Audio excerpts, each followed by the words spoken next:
ये जो आगे खड़े भाई, ये साथी बैठ जाए, पीछे वाले भी साथियों।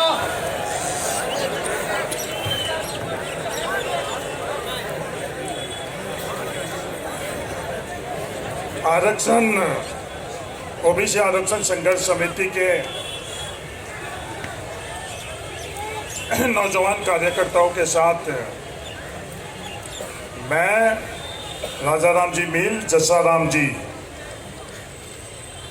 सरकार के साथ हम लोगों ने वार्ता करी।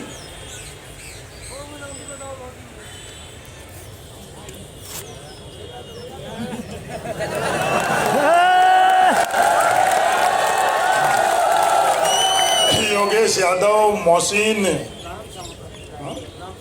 राम सिंह समोता, इंगलाज दान, नरपत जी जानी,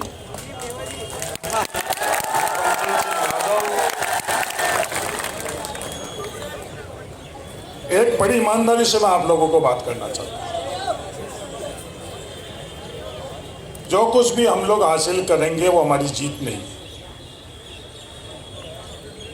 और जो मैंने आप लोगों से वादा लिया कि हमारी इस लड़ाई का, इस चरण का, जब तक उन हमारे परिवार के विद्यार्थियों की शैडो पोस्ट नहीं बने, तब तक हम लोगों का ये आंदोलन खत्म नहीं होना चाहिए।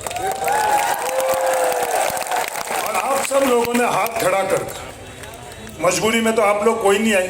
नहीं सर, यहाँ बैठे हुए लोग तो कोई मजबूरी में हम लोग आ सकते हैं, पर आप लोग कोई भी मजबूरी में नहीं आए, अपने मन से आए।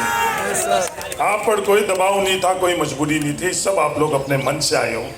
और आप सब लोगों ने ये वादा किया कि हम लोग इसके अगले चरण का जो संघर्ष है शैडो पोस्ट में, उसमें ईमानदारी से हमारे इन भाइयों के साथ अपन लोग संघर्ष करेंगे। ये वादा तो किया है कि अपने पास कुछ भी नहीं है, अपने पास अपनी जवान और अपना श्रम। दुनिया पूछती है ना कि डीएनए क्या है, तो अपने डीएनए यही है कि जो का है जबान है, चाहे फायदा नुकसान है, जबान के ऊपर रहना। और दूसरा हमारा खुद का श्रम, उससे हम लोग यहाँ तक पहुँचे हैं। तो हमारी प्रमुख बात थी 2018 के परिपत्र के अंदर संशोधन कर महिला आरक्षण के तर्क के ऊपर हॉरिजॉन्टल आरक्षण मिले। ये हम लोगों की कैटेगरी वाइज, ये हम लोगों की प्रमुख मांग थी। सरकार के तरफ से ये बात वार्ता के बाद तय हुई कि 48 घंटे के अंदर प्रशासनिक आदेश उसके संदर्भ में।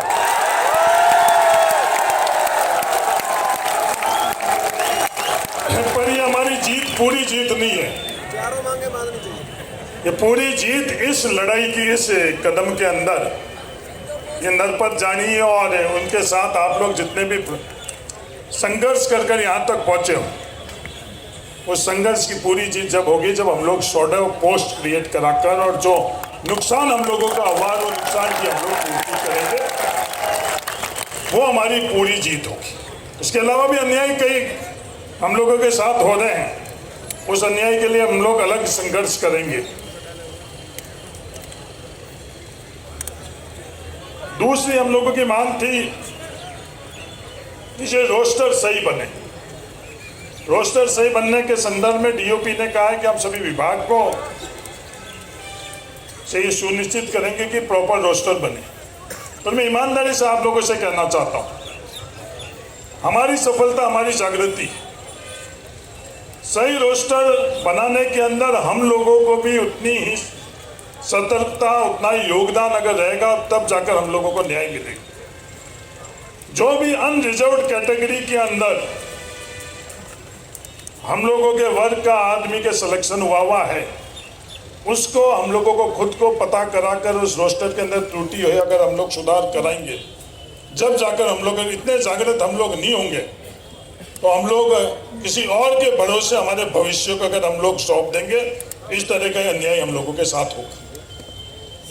विभाग डीओपी और डीओपी के अलावा दूसरे सब, उसका उदाहरण मैंने पहले ही बताया था कि वन विभाग के अंदर शून्य भर्ती, लगातार उसके अंदर वन विभाग के अंदर छोटे से कैडर के अंदर जब अपन लोगों ने पता करी तो 77 भर्तियां निकली। उसके लिए भी सही रोस्टर के अंदर सिर्फ उनके भरोसे नहीं, सिर्फ प्रशासनिक आदेश से या और किसी तरह से हम लोगों के भरोसे में नहीं रहना।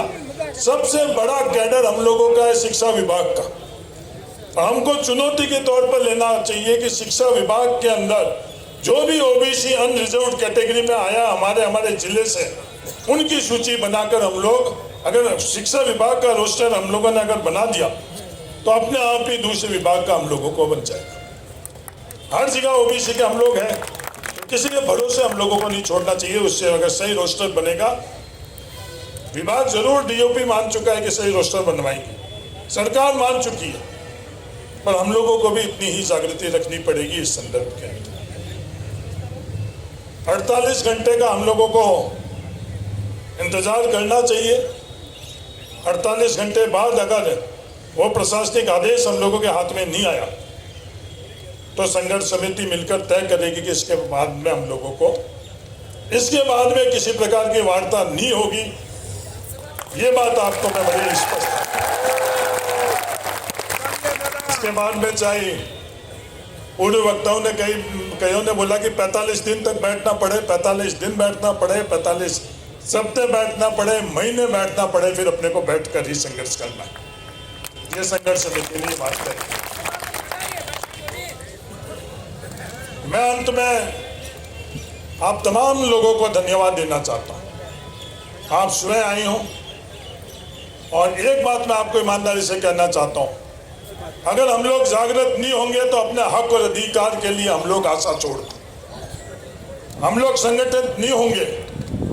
हाँ, व्यक्तिगत हम लोगों का लगाव किसी से हो सकता है, वैचारिक तौर पर लगाव हो सकता है, पर हमारे मुद्दे पर और हमारी जायज मांग के ऊपर हम लोगों को हर चीज को नजरअंदाज कर कर एकजुट संगठित रहना चाहिए। ये मेरा आप सब लोगों से अपील है। मैं तमाम उन लोगों को भी धन्यवाद देना चाहता हूं जिन्होंने यहाँ आप नौजवानों को पहुंचाने के लिए जैसी भी मदद करी है, जिन्होंने मदद करी उनको मैं धन्यवाद देना चाहता हूं। कई ऐसे लोग हैं हम लोगों के बीच में जो ये मंच पर नहीं बैठे हुए, मैं खुद देख रहा हूं कि अभिनव राजस्थान के जो सूत्रधारक है वो बीच में आप लोगों के बैठे। ऐसे हजारों लोग हैं जो हम लोगों के साथ में हैं। हम लोगों में से कुछ लोग तो इस मंच के ऊपर आकर और बोल कर और वापस चले गए, पर ऐसे हजारों नहीं लाखों लोग हैं जो आपके साथ में खड़े।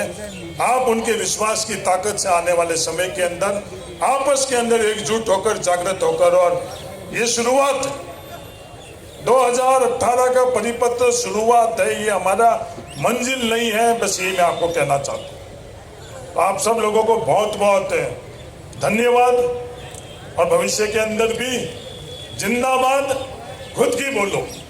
अगर ये आप समझ गए कि जिंदाबाद खुद की बोलना है तो जीवन के अंदर आपको कभी कोई तकलीफ नहीं आएगी। और जिंदाबाद और किसी की बोलने के लिए निकले तो पूरी जीवन निकल जाएगा और आपको पता चलेगा कि किसी की जिंदाबाद जो। तो आप एकजुट हो, जागृत रहो। इस तरह से भविष्य के अंदर जब भी आवश्यकता रहेगी अपन लोगों को संघर्ष के माध्यम से होगा तो संघर्ष के माध्यम से, समझाइश के माध्यम से होगा तो समझाइश के माध्यम से अपना हक और अधिकार अपन लेकर रहेंगे। धन्यवाद। जय हिंद। राम राम। धन्यवाद हरी जी।